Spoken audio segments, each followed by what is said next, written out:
You know, I have found that you, the audience, are the most intelligent people I could have ever imagined watching this show. Today's show is for you, intellects, because we're going to start at asking this question.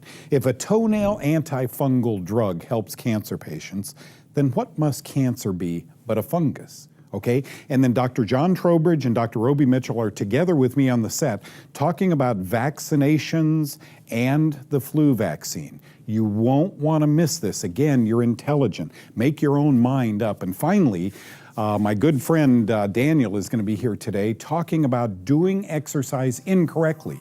Most of us do. Think now, put the thinking cap on. All that and more on Know the Cause. My name is Doug Kaufman. For the past 40 years, I've dedicated my life and even my career to finding the root cause of disease. Join me in a team of physicians, pharmacists, and scientists, and soon you too will know the cause.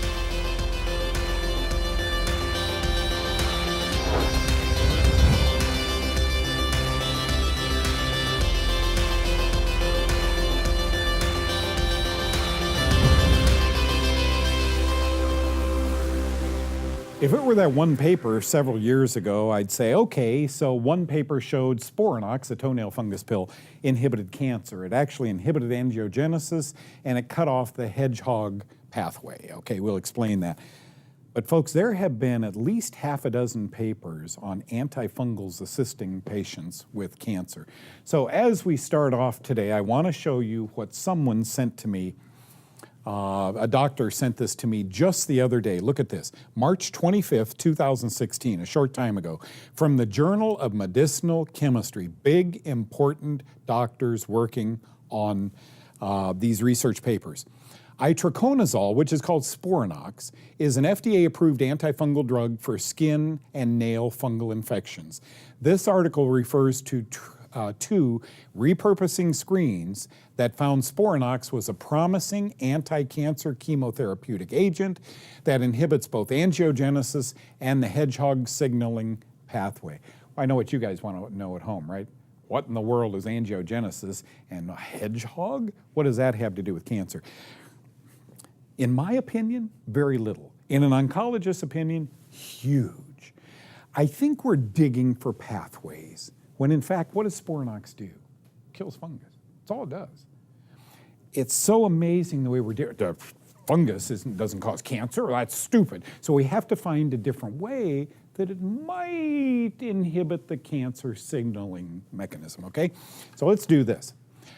Angiogenesis, remember it said it inhibited angiogenesis. Angio means blood vessel, like an angioplasty.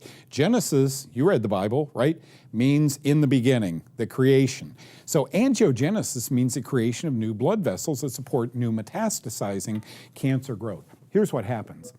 So all of a sudden you have breast cancer, and a couple of cells break away and travel via the bloodstream to the brain. Now they're going to die unless they get a plexus of new capillaries growing around them to feed them your diet. Because if you have cancer, you're starving for sugar. Can't get enough soda pop, can't get enough Twinkies, can't get enough, sugar foods. And that's what cancer cells need to thrive on. It's not your fault.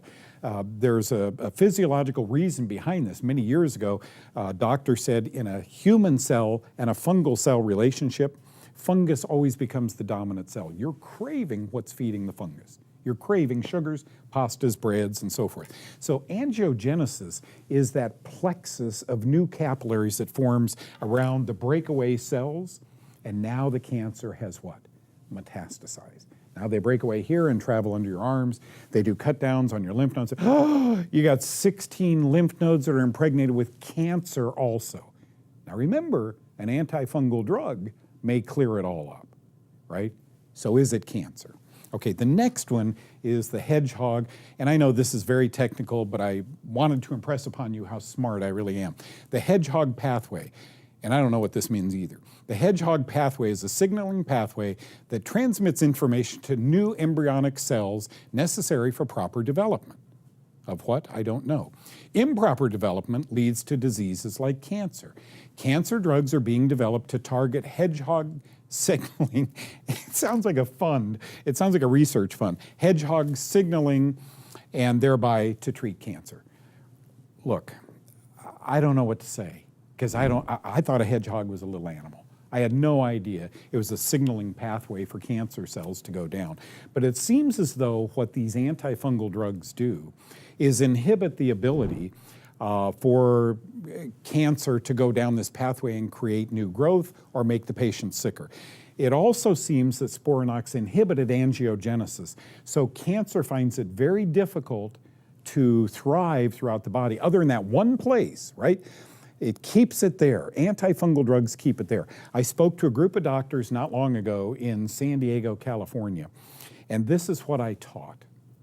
There is an intimate relationship between fungus and the development of cancer. When not, there is an intimate relationship between fungus mimicking cancer itself. And I gave examples.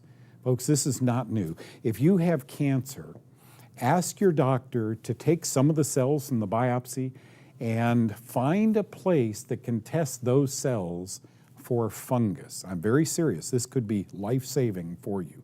Okay? I hope all of this helps you. Yes, antifungal drugs help cancer patients, and now you know why.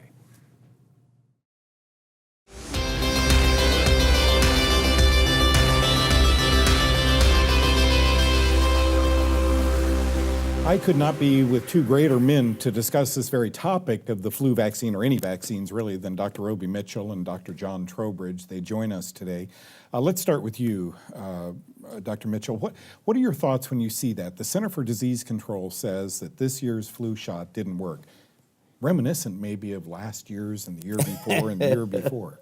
Yeah, well, you remember a few years ago, back in 2009, when I came on the show and we discussed this because of the swine flu vaccine, yes. And I talked then about the ineffectiveness, of these vaccines. Well, since I've done even more study, and can tell you definitely now that that there's no way that a vaccine can prevent the flu, because the virus doesn't cause the flu. A reaction of your immune system causes the flu, and there are about 200 different viruses that can make the immune system have that exact same reaction. So giving you a vaccine that is supposed to protect you from 3 viruses is pretty much like just locking one car door, right? Wow. Because if you don't get influenza from one of those, if your immune system is still compromised, right, you got 197 other viruses that are going to come in one of the other doors, right? You're still going to get the flu. Mm. Your thoughts on it, Dr. Oh, absolutely. When they say this year's vaccine, yeah. You go, really? Okay, well, that's sort of a half-truth. Yeah. Because vaccinations are not what Edward Jenner first proposed in terms of protecting us against anything. They are completely machined now in a different way.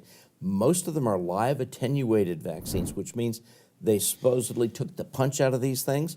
Well, that just means they're giving you an infection, a likelihood of it, okay? We don't prompt, then, an immune response, Supposed a B-cell response to that particular antigen? Well, supposed to.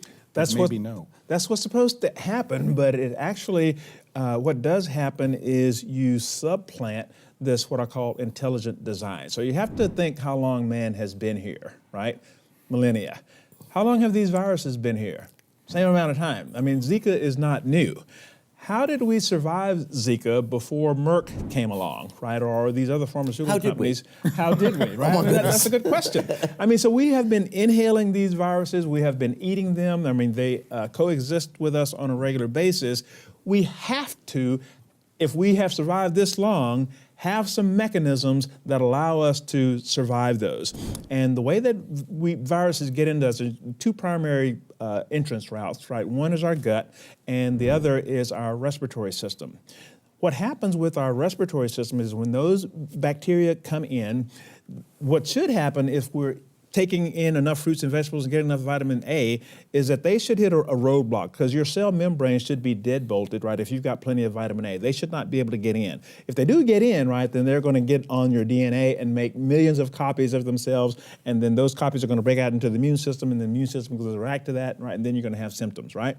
However, if your door is locked with vitamin A, right, and you get those from these carotenoids, that are in the dark green, red, yellow vegetables and so forth, they can't get in.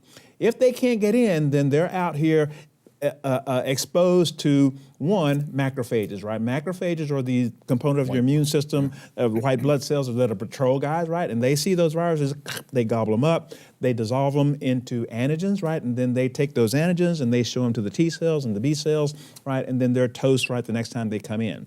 The other thing that happens if they're out here in the cold is that there are these what we call antimicrobial peptides called cathelicidins that are produced if you have enough vitamin D, right? And so that's why one of the reasons we get the flu season is because sun levels go down, vitamin D levels go down, you're not producing these cathelicidins, right?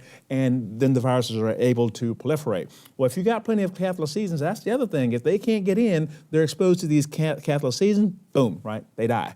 The other thing, if they have already been programmed, these T cells have been programmed, these T cells, they spit out what we call peroxides or free radicals, right, like flamethrowers, right? Yeah. So we have all these mechanisms, right, in the respiratory tree in order to knock out these viruses. And most viruses, particularly these winter viruses, right, I mean, they come in the respiratory, they attack the respiratory tree.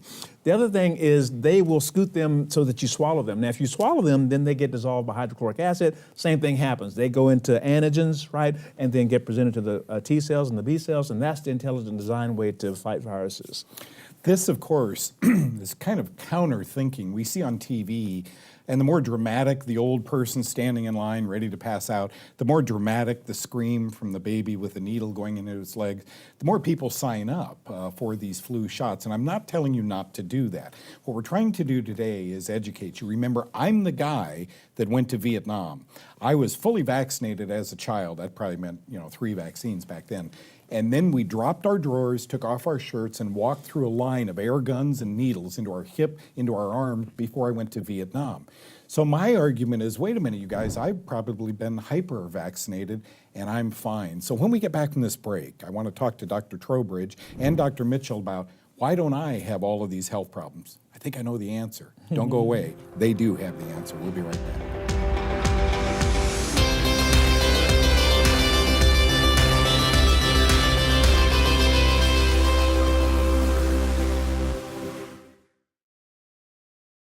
And thank you for joining us or rejoining us. You had to watch that first 5 minutes. Dr. Obi Mitchell is here with me and Dr. John Trowbridge, both Texas physicians. How I wish everybody lived in Texas and could see doctors like these. Not all doctors agree, folks, but there is a swirling controversy around immunizations, vaccines, et cetera. It's not so much around the vaccine itself as around what our immune system is doing with that vaccine. So, Dr. Mitchell, or let's start with you, Dr. Trowbridge. I said before that break, I probably got 35 vaccinations before I went to Vietnam. Went to Vietnam and contracted malaria. Like my first 3 months Shame there. on you. Yeah, didn't they give me a vaccine for that? But I was hyper-vaccinated. Right. And then I came, and here I am today, 67 years old, hosting a talk show for 17 years, and it's doing very well thanks to the audience and guests like you. How come my immune system is still strong? You're lucky. Okay. It's called good foods. It's called effort on your part to start correcting the issues underlying it. My dad was an intercontinental bomber pilot, and every year they'd get slapped with all those vaccinations. He'd say, guys, don't do this because I can't fly for 2 weeks afterwards. Thank you, Captain, bend over, boom, and he'd be out for 2 weeks. Yep. Now, wait. Is a vaccine supposed to do that to you? Well, the vaccine doesn't actually do it. It's your body's response, as Dr. Mitchell was talking about. The key in understanding this is what are we fixing or what are we preventing, and is it worth the cost to the body involved? Detoxing afterwards, as you well know, gets to be much more involved. We're talking about making sure the vitamins and minerals are appropriately balanced, not putting in bad foods, not culturing other bugs and organisms, yeast, parasites, whatever, bacteria, and really getting that as a lifestyle, not just as an intervention. And then Dr. Trowbridge, so I get back in Vietnam, and I have this yeast problem growing on my skin and so forth, and I read a book on parasitology and said fungus is a parasite, and so I join a gym down in LA, and I go in the sauna every day, and I sweat, and it smells bad. What I think I'm doing is detoxing my yeast problem. And then I'm drinking green juices, which tasted horrible in 1971. What I was probably doing, Dr. Mitchell, is throwing off some of the bad guys, the adjuvants, the components of the vaccines I took. Is that feasible? Yes, yeah. So one of the things is that, right, which those compromise the immune system. And so when the immune system, well, the intelligent design system, because there's your immune system, there's your skin, there's saliva, there's hydrochloric acid. So there's this complex, right, that we have to keep in. And if that's not sharp, you get what I call the dull knife effect. So you take that dull knife, right, and you got your tomato, and you try to cut it, right, you make a mess. And that's what happens when people have these, autoimmune diseases, or they have these violent responses, to the flu virus or polio or that type of thing. Their immune system is reacting, but it's reacting poorly, and it's not getting rid of the virus like this. When you drink all those green juices have these carotenoids in them, right, that turn into vitamin A. Vitamin A deadbolts, right, your cell membrane so that the viruses can't get in, right, and get a haven and make millions of copies. If they can't get in, then they're left out here and they get attacked by the macrophages, the T cells, right, and the cathelicidins from vitamin D, and that's why all those things are important. So that's why it makes such a huge difference what we eat and what we drink and those type of things, so that we gird, right, this intelligent design immune complex, so that for 70% of the time, people that get the Zika virus or the polio virus never know they have it, right? Most people that get these viruses never know that they have them. Then there's so that's what I call the 5-star, right, immune defense, right? You never know that you have it. If you got a 4-star system, right, then you get a sniffle, right? You may get a little, day of diarrhea, that type of thing, and then you're back at work. If you're down to just a 3-star, right, then you're sick for a little while. If you're 4-star, or rather 2-star, then you might have to go to the hospital. If you're 1-star, then you die, right? This is so fascinating to me. Didn't go to the hospital on the way to dying. Here's why. Andrew Wakefield. You got to discuss with him, talk with him. Oh, yeah, up on Andrew the podium and I so are, forth. yeah. Dr. Wakefield said that he thinks there's a link between autism and at least one of these vaccines. Where's your heart on that, Dr. Mitchell? Now, I'll tell you, so with the vaccine thing is and autism is very interesting because, we never heard of autism when I was in medical school, right? Because it just didn't exist, or it was very rare. And then all of a sudden, there's this epidemic of it, and I started becoming aware of it and started studying it. And as I became aware that autism actually is a manifestation, again, of the immune system reaction, it's inflammation, right? If you Google autism inflammation, you see it's underwritten by inflammation. So the immune system is acting to some critter. Brain mapping studies have shown that the reason that there's such a consistency in the behavior of autistic kids is that this inflammation is a particular part of the brain called the amygdala, right? And so what happens is the vaccines don't cause autism, but we're talking about these adjuvants and so forth. They reduce your ability to fight off critters, and so you get these critter overgrowth, and that causes the inflammation, and that's what causes the autism, right? So it's an indirect causal effect, but vaccines do tip the scale toward autism and many other itises or inflammation. Anytime inflammation, itis is inflammation. So if you look on the vaccine insert, right, you'll see all these things, itis, poliomyelitis, right? Encephalitis, right? All these things that are called inflammation. Again, inflammation by definition is the immune system reacting to some critter. Taking all those vaccines, particularly at one time, reduces the immune system so that those critters can grow, and then the immune system reacts with these cytokines and so forth and causes inflammation. And you've been on Earth 4 months, and you're taking wham, wham, wham, all these vaccines. Before I let you go, Dr. Trowbridge, I now know 3 pediatricians who tell their patients, I'll see your children even if they aren't vaccinated. That was unheard of. Correct. When my children were babies. Correct. Do you see that number growing? Very, very, very slowly, okay? Because, the standard of care is what you were taught and now what you go ahead and print and enforce, and that is very, very rigorous, and they do want to discipline you if you step outside, and especially if any of your patients have a problem. Now, if you're practicing the standard of care and your patients have a problem, that's fine, because we are process-oriented, not product-oriented. Did you do it the right way regardless of what happened? Not did the right thing happen regardless of what you did. And so they will enforce that dramatically, and vaccinations especially. Dr. Mitchell, Dr. Trowbridge, incredible information. You know how I leave a segment like this? Don't we care? Don't we care? These are 2-month-old babies. Maybe, if anything, should we think about starting vaccines at 2 years old? 3. Or 3? That's my point. When they're older, are they going to die without a vaccine at 2 months old?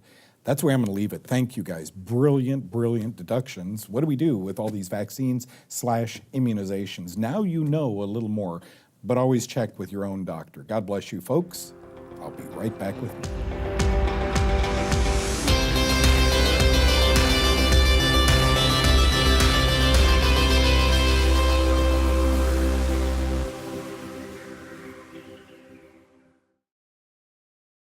You know, thousands of books have been written on exercise and thousands of research papers, but basically it boils down to two things when it comes to exercise.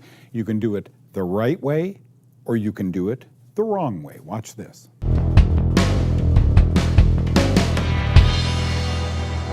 Hi, Know the Cause Nation. I'm Daniel Crouch with your Lifestyle Moment. And we were talking to Doug earlier today, and it was about, the correct way versus the incorrect way to exercise. And it sounds kind of like a very general way. There's a correct way and an incorrect way to exercise. Well, the simple answer is yes, because posture determines correction of exercise. We've talked about this before, but I want to be shoulders low. I want to be shoulder blades together, and I want perfect posture because as you get older, what happens? You lean over, the shoulders hunch like this. We do just what Doug called earlier or referred to, but we want to go the opposite direction. We want perfect posture. You should look and feel like Superman, as you exercise. So as I'm doing a push-up, shoulder blades low, perfect push-up. As I'm doing a squat, shoulder blades low, do my squat. As I'm doing a lunge, again, perfect posture, up and down.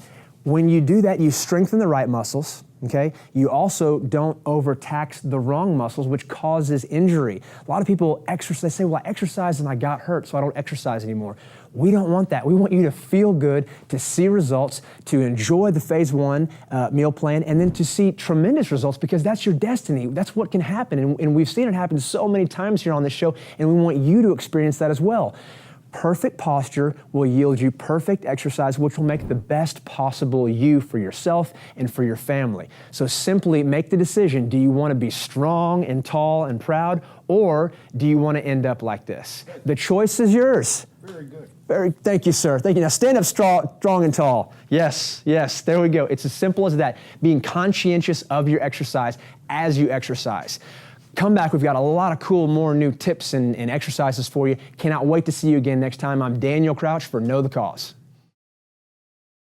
You know, I am the most hyper-vaccinated person in the world, right? Before I went to Vietnam, you drop your drawers, take your shirt off, and man, they got air guns and needles just going in you left and right. I don't know, 20, 30 vaccinations I probably got before I went to Vietnam. And look at me today, 50 years later, I'm absolutely fine. A lot of detox, a lot of far infrared saunas, lots of supplements and so forth, and I feel great. This show will never tell you not to vaccinate or take a flu shot. What this show tries to provide, unlike any other, is two sides to a story. In medicine, there's only one side to a story. I want to give you both and let you know you do have options. And what do you think about Sporanox, a toenail fungus drug, actually helping cancer patients? Gee, I wonder what cancer is caused by then, if it's an antifungal. And thank you so much, Daniel, for coming in today. Thank you, you intellectual audience, for joining us. God bless you.